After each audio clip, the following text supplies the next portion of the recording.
We start the next topic, constraints. The constraints what we have in SQL. Basically, constraint is a business rule, or it is a rule or restriction based on our business requirement. So we can define the constraints either at column level or multi-column level or at table level. That means one constraint can be defined on a single column or on a group of columns, or we can define as a composite key. So basically, the constraints can be defined based on the business rules of a particular organization. The constraints whatever we have in SQL are categorized into three groups. They are domain integrity constraints, entity integrity constraints, and referential integrity constraints. Under domain integrity constraints, we have default, not null, and check. Under entity integrity constraints, we have unique and primary key. Under referential integrity constraints, we have foreign key. See, now let us start with domain integrity constraints. What do you mean by a domain? Domain is a group of values within a single column. So domain will always be present within an attribute, within a single column or field. A group of values in a single column is called a domain. Now the name indicates domain integrity constraints. First of all, why do we define the constraints? The constraints can be defined on attributes or columns to maintain the data integrity. To maintain the integrity, we are going to define the constraints. That is why the constraints are always called as integrity constraints. So to maintain the data integrity, we are creating the constraints. So we call them as integrity constraints. Now, domain integrity constraints. These constraints can be defined on a single column only. Means always the domain integrity constraints can be defined on a single column and one column of the table only. That is why the name domain integrity constraints. Mostly the domain integrity constraints can be defined at column level. So when we say at column level, as part of the column definition. So constraint will also be included within the column definition.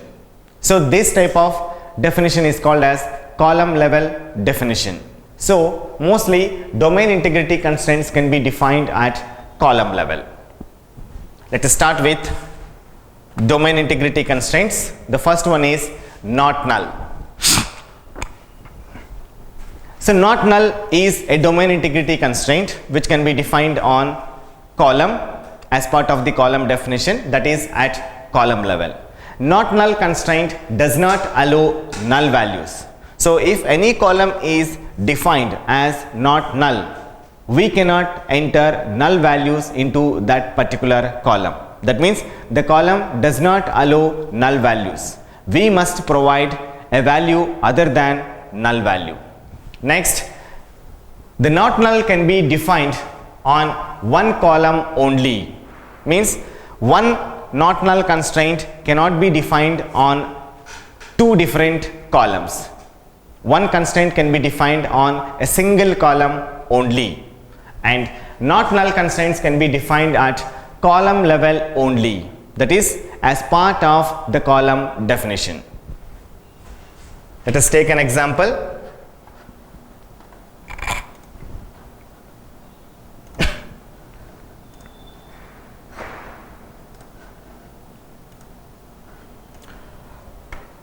Before going to the example, we will see the default value. So default value, actually this is not a constraint, but we can define this as a constraint.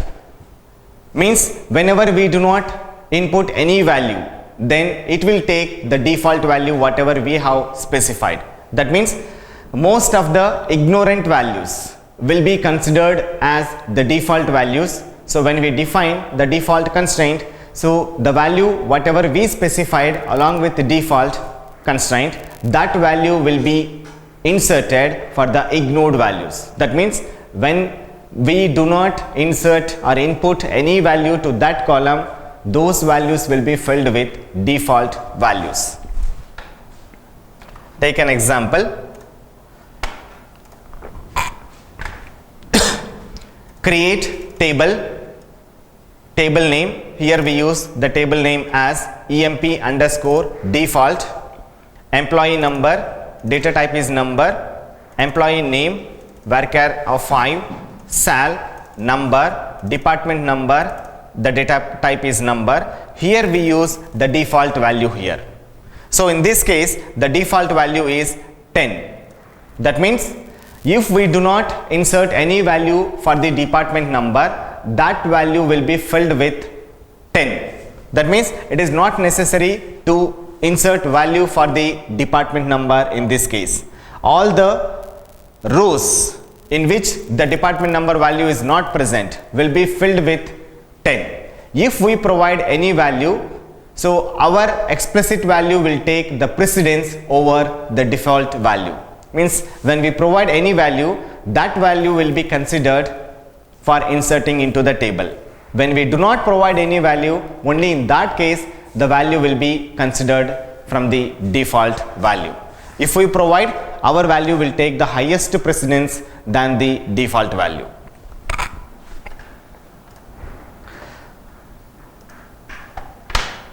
Second example, in this case we are using the default value for the number column. Second example, we are using the default value for the character data type. Since it is character data, it must be included within the single quotes.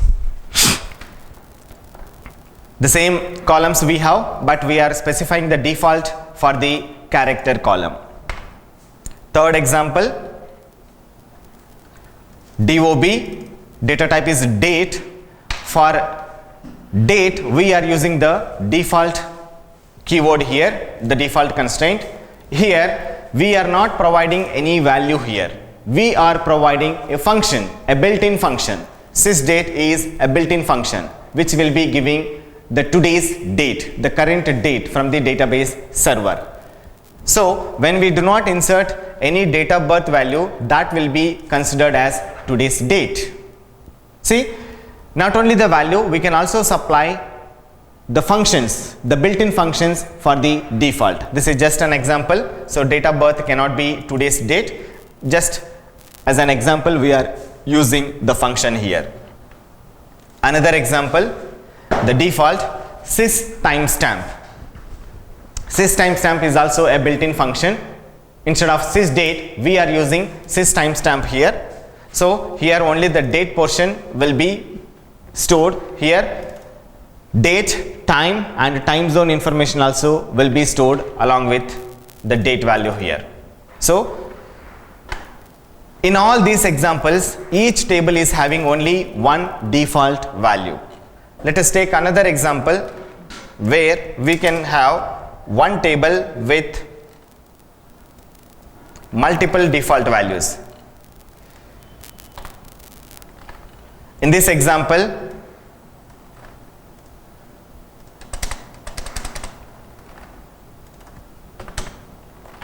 we have one table EMP default 4. In this there are two default values, one for date of birth which is sys timestamp, another one is department number which is the default value 10.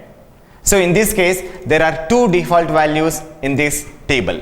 There is no restriction for the number of default values in one table. We can successfully create this table with multiple default values in single table.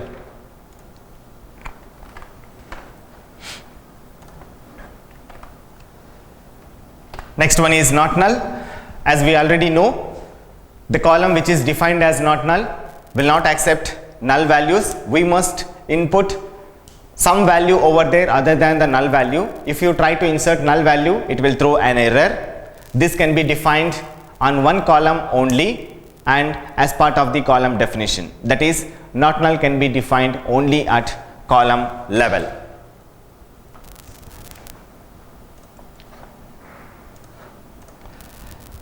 Let us see the examples here.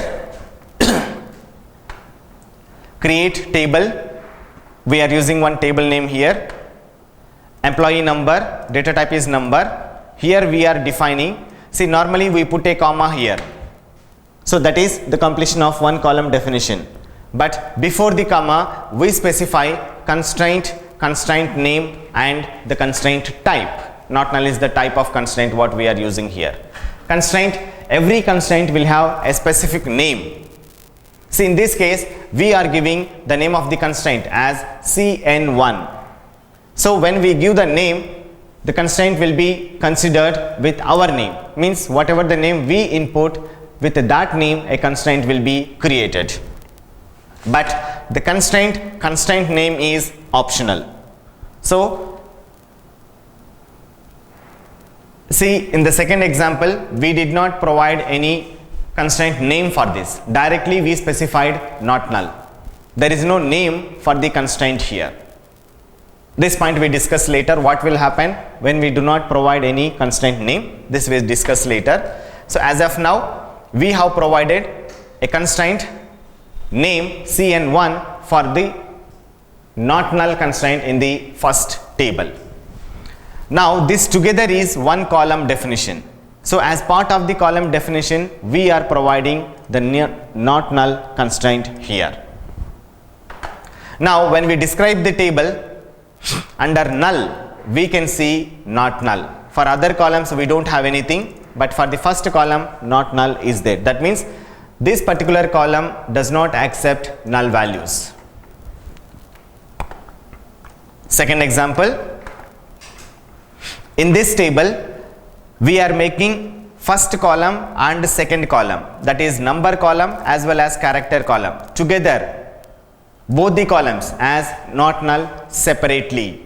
Means we are actually creating two not null constraints on two different columns but in the same table. See all the columns of the table can also be not null. We can define not null constraint on all the columns of the table. There is no restriction.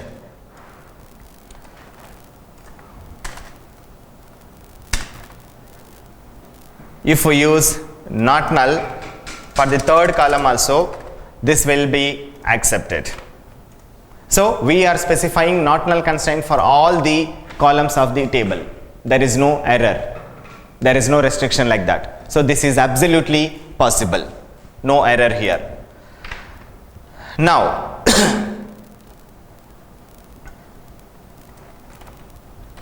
see when we describe the second table, first two columns are not null.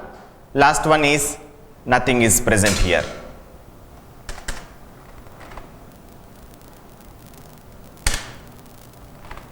So third table, if we describe the third table, this will be displayed as not null for all the columns. Not null will be displayed for all the columns like this. It means all the columns are not null. So we cannot insert null value in this table to any of the columns. Now, as we already know, we can use default value. Now we want to combine both default constraint and not null constraint. So we know that default we can create separately like this. So one default is valid. Now we want to use not null as well as default together. See in this case, first we are defining the not null, next we are defining the default value. It is throwing an error, missing right parenthesis. See the error message here? The error message is not meaningful here. Based on the error message, we cannot identify what is the error. It is saying missing right parenthesis, means missing bracket. So it is saying right parenthesis. That means it is expecting a right parenthesis like this. So this is not the meaningful message. See, most of the cases we will get some meaningful error messages. Some cases like this, we do not get the meaningful error messages. So we should identify based on our technical knowledge. Now let us change the order. Instead of not null and default, change the order. That is default and then not null.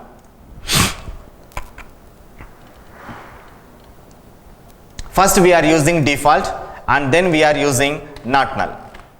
So in this case, the table is created.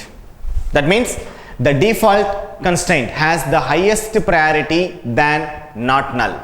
So first we should provide the default value and then we should specify the not null constraint. So this is the order in which we have to use both the constraints, default and not null, if at all we want to use both of them for the single column. Now let us define the not null constraint at table level.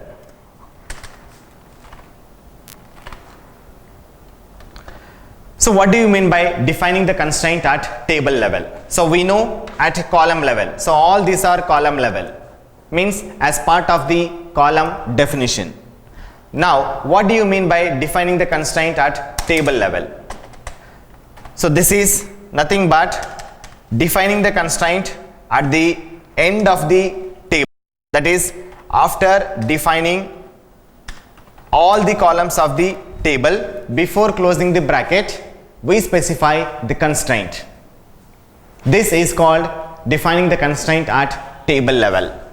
See, now we have defined all the columns and we need to close the table here with bracket, but before closing that we put a comma and then we define the constraint. So we want to define the not null constraint on employee number column of the same table. So now this is throwing an error, invalid identifier. Now again, this is also not the meaningful message. So the actual message should be in this case like not null cannot be defined at table level. Instead of that, it is giving some other message, invalid identifier, like that. The same case in case of not null and default also. So here the meaningful message should be default must be used before not null, something like that. But we are getting some error messages. But since we know not null cannot be defined at table level, it can be defined only at column level. Based on that knowledge, we should understand that it cannot be possible. But definitely it is throwing error. That means not null constraint cannot be defined at table level.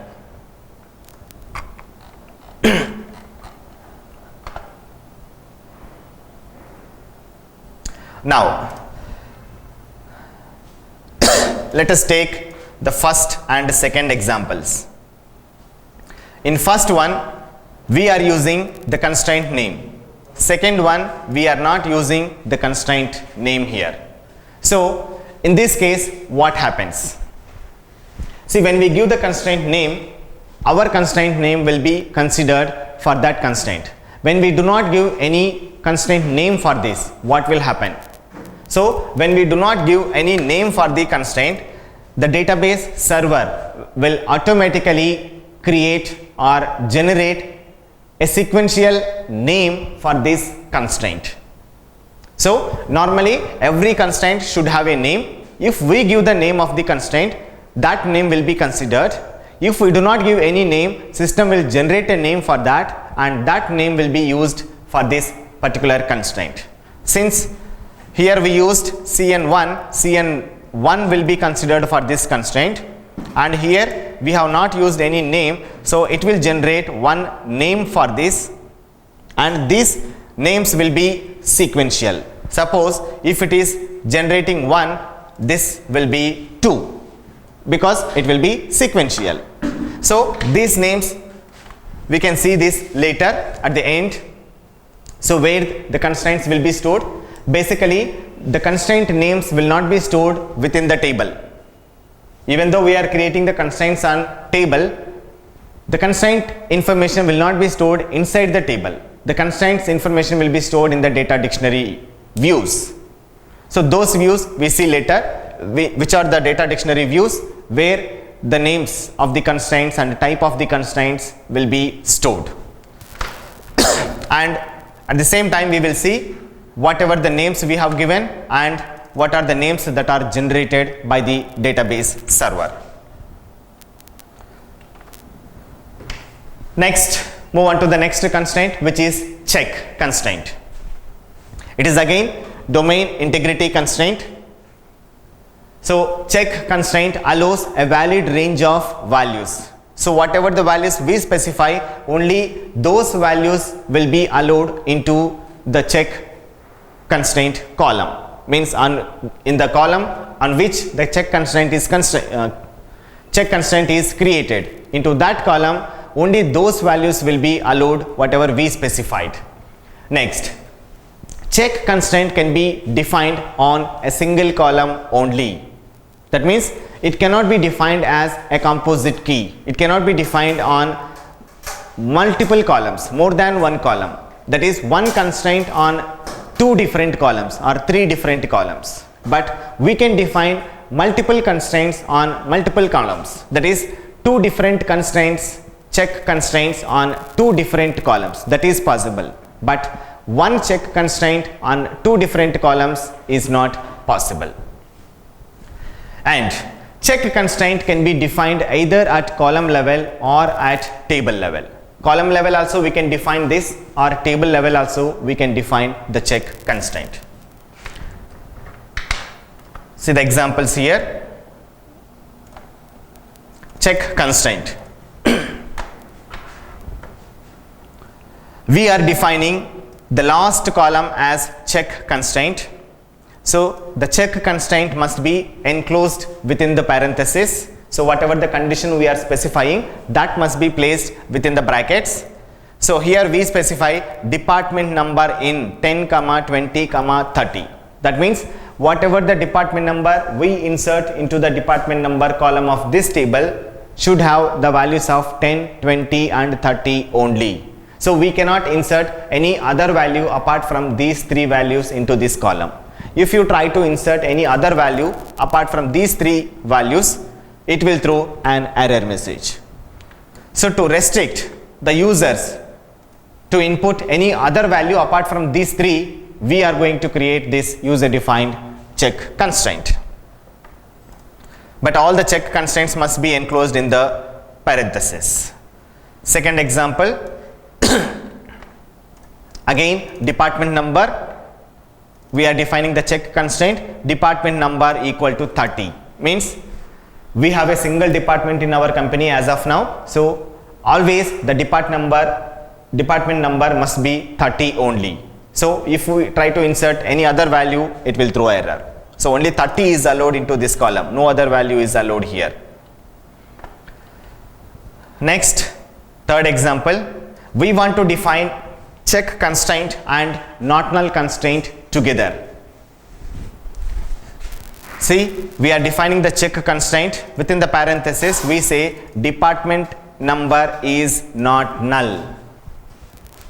See, we can directly specify not null here, but we are defining the not null constraint through check constraint, which is practically valid. There is no restriction here. So we are defining a check constraint here. Within that we are saying department number must not be null. Means we should insert some value here. It can be any value other than the null value. Next, we define check constraint and not null constraint together. Means on a single column we are actually defining two different constraints. One is check constraint, another one is not null constraint. Both the constraints we are defining on a single column, which is department number. Now let us reverse this order. Here we used check and then not null.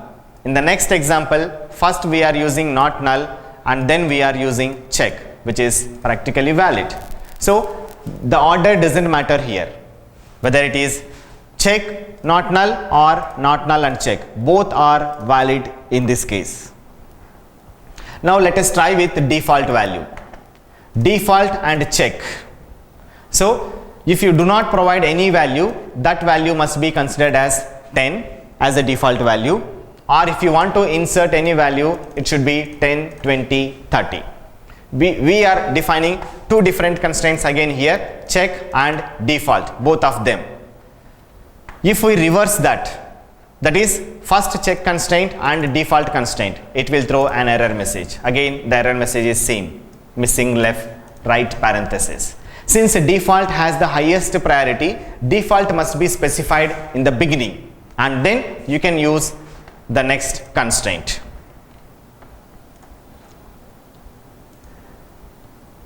In this example, we are defining two different constraints on two different columns. Manager has one check constraint, department number has another check constraint. They both are different, they are not the same constraint.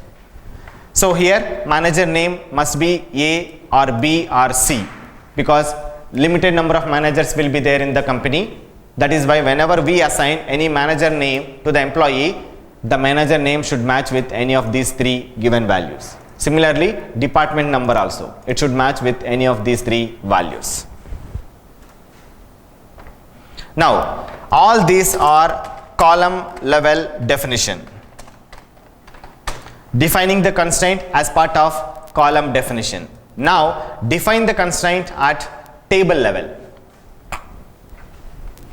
We know that the table level constraint will be defined at the end of the table, that is after defining all the columns. Before closing the bracket, we define the table level constraint. So at the end of the column we put a comma and then we specify the constraint.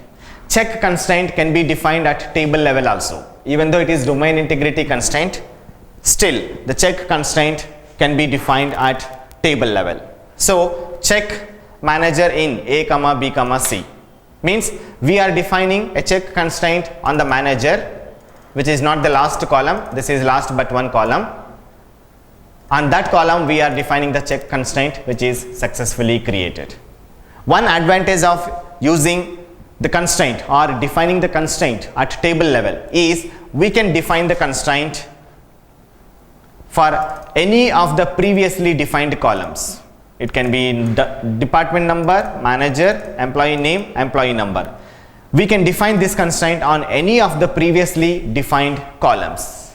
But as part of the column definition, if you specify, that is, if we define the constraint at column level, that constraint will work only for that particular column. It will not work for any other column, and it cannot be defined for other columns as well.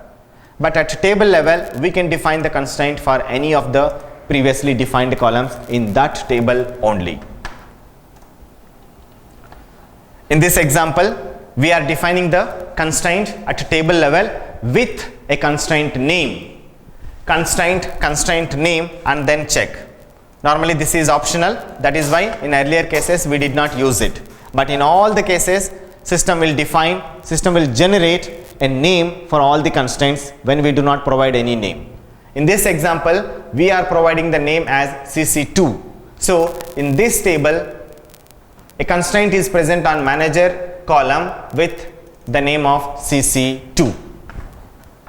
Next, let us create all the three constraints on a single column: default, not null and check.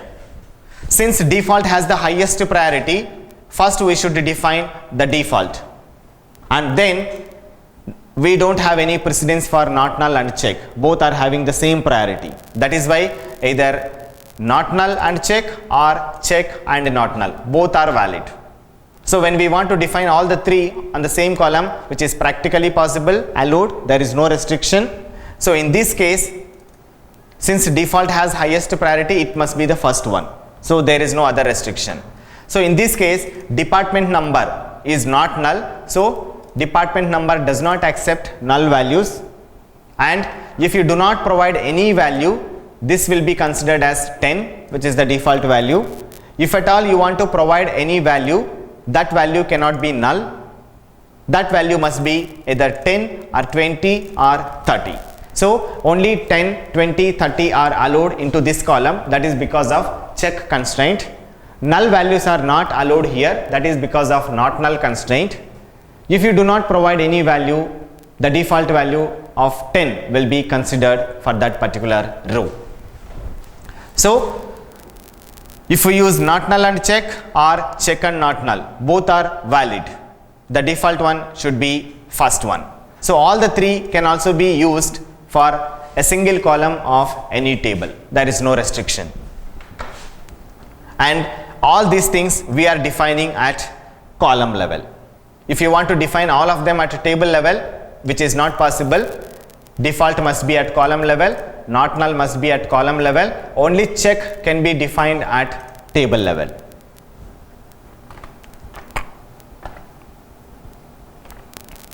So these are the domain integrity constraints. Next, move on to entity integrity constraints. Entity is nothing but an object. The name here indicates we are defining the constraints at object level. Entity integrity, to maintain the data integrity at object level or table level. Table is our main object, that is where the data will be residing. That is why the table level of integrity. That is why the name entity integrity constraint. Here we have unique and primary key. Let us start with unique. When we define the unique constraint on any column, that particular column does not allow duplicate values. So duplicate values will not be allowed into the unique key column. Next, unique column allows null values. We can insert null values into the unique column. It allows any number of null values. There is no restriction. Most of the people will assume that unique will allow only one null value, which is wrong. Unique allows any number of null values because null is not equal to null. If there are two null values, those null values are not equal to each other. Null value is not equal to another null value.